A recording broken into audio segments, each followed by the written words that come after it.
네, 예수님. 오늘 너무 조용하죠? 저번에 지부장님께서 미사하실 때는 시끄러웠던 것 같은데 내가 무서운가? 아무튼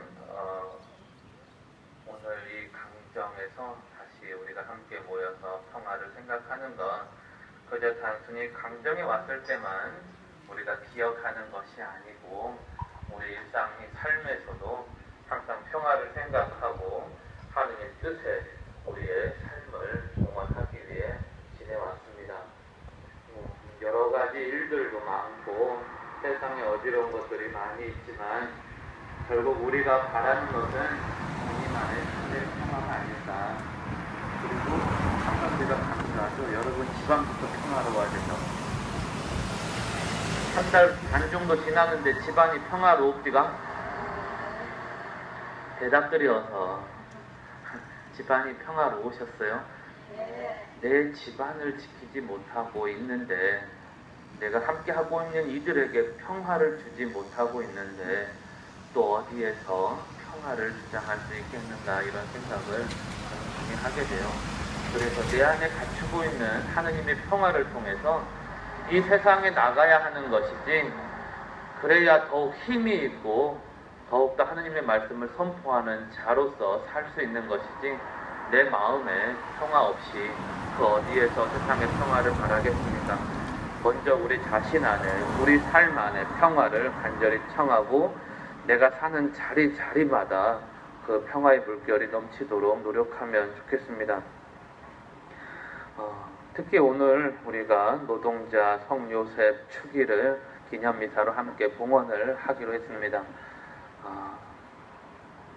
목수였죠? 근데 오늘 복음 말씀을 통해서 보면 그 고향에서 목수를 존경하진 않는 것 같습니다. 보면서 목수의 아들이 아닌가 라고 하며 그 뒷부분에 예수님을 미워했다라고 나오는데 대사제의 아들이었으면 어땠을까요? 예수님께서 빽이 든든해 대사제의 아들이었다면, 아니면 왕의 사촌의 아들이었다면, 아니면 총리의 아들이었다면, 뭐 당 대표의 아들이었다면 마을 사람들이 어떻게 대접했을 것 같아요? 저 목수의 아들이 아닌가, 목수의 아들 주제에 뭐 저런 힘이 생겼냐, 저 힘은 도대체 어디에서 왔느냐라고 하면 시기 질투하지 않고 역시 있는 집의 아들은 달라, 역시 배운 집의 아들은 달라, 역시 돈 있는 집의 아들은 달라 라고 이야기했을 겁니다. 제가 자꾸 삐뚤어진 마음을 갖고 사나? 전 그랬을 것 같아요. 그런데 예수님께서 그렇다면 왜 목수의 아들로 오셨겠는가? 왜 성요셉을 양 아버지로 하느님께서 하셨는가? 바로 의로움 때문이었습니다. 그렇죠? 의로움, 그리고 노동의 의미를 조금 더 생각해 보면 사실 하느님의 창조 사업을 이루는 것이 인간의 노동이어야 합니다.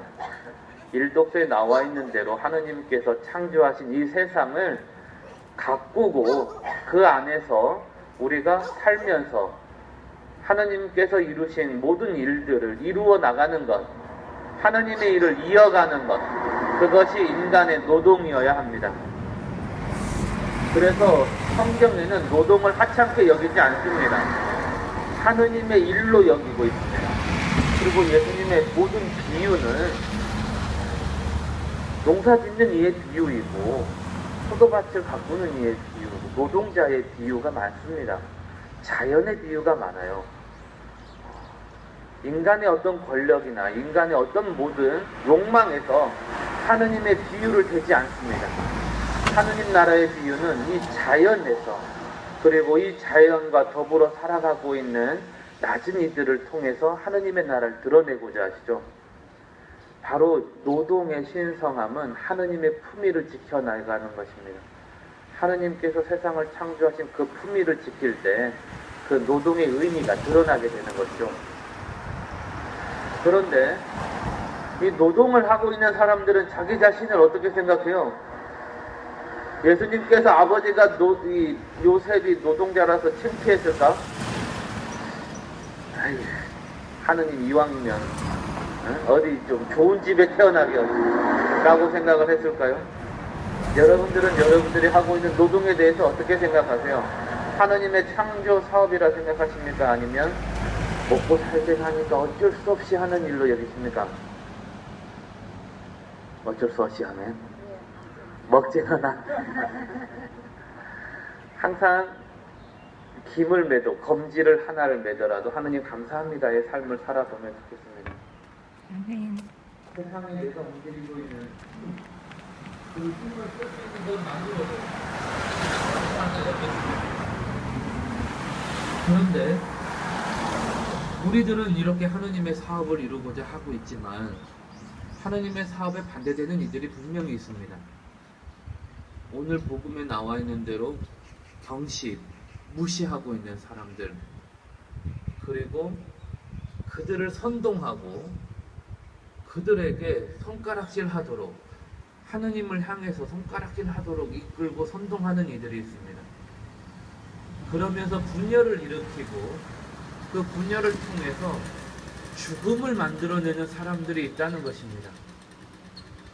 사실 우리가 강정에 와서 이렇게 하고 있는 모습을 보면서 아니 다른 데도 자연을 파괴하는 데가 많은데, 개발하면서 자연을 무시하는 데가 많은데 왜 굳이 강정만 하느냐라고 이야기하는 부분들이 있습니다. 하지만 살고자 하면서 살아보기 위해서 자연을 이용하는 것과 그 자연을 이용하는 데에 생명을 죽이는 것을 도사리고 있다, 살생이 도사리고 있다면 그건 엄연히 다른 문제입니다. 저기 이 옆에 펜션 지역 사는 거 자연 파괴 아니냐, 왜 요거 짓는 것만 그러냐라고 하는데 그 안에 담겨있는 뜻이 무엇이냐는 겁니다. 하느님께서 일하신 것은 생명을 살리시고 생명을 만드시는 것입니다. 파괴하고자 하시는 것이 아니죠. 우리 역시 마찬가지로 생명을 살리고자 하는 그 마음으로 자연과 함께 하는 것. 근데 이 안에는 뭐가 있어요? 생명을 죽이는 것이 있습니다. 그 생명을 죽이는 것이 담겨 있는데 과연 우리가 괜찮다라고 말할 수 있겠느냐? 생명을 죽이는 일인데, 하느님 사업에 반대되는 일인데 우리가 거기에 동조하고 그걸 인정하고 나아갈 수 있겠느냐? 그렇다면 나도 생명을 죽이는 일에 참여하는 것이 아니겠느냐? 지금까지 우리가 생명, 하느님의 뜻에 함께하지 못했다면 우리 역시 회개의 삶을 살고 그 회개를 통해서 진정한 생명의 소중함을 느끼고 그 생명을 지키는 삶을 살아갈 수 있도록 서로 용기가 되고 힘이 되어 주었으면 좋겠습니다. 분명 우리에게는 이 강정분들에게 함께 해줘야 될 일들이 분명히 있고 하느님께 간절히 빌어야 할 것이 있습니다.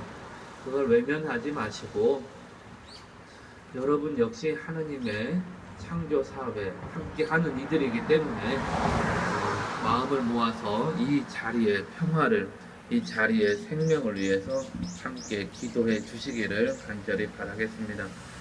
그리고 항상 결론은 여러분의 삶의 자리에서의 평화입니다. 아시겠죠? 이곳의 평화를 주님께서 청하지만 내 삶의 자리에서의 평화를 깨뜨리지 않도록 항상 마음을 쓰시고 그 안에 주님의 뜻을 찾을 수 있기를 간절히 청하며 좋겠습니다. 아멘. 아멘.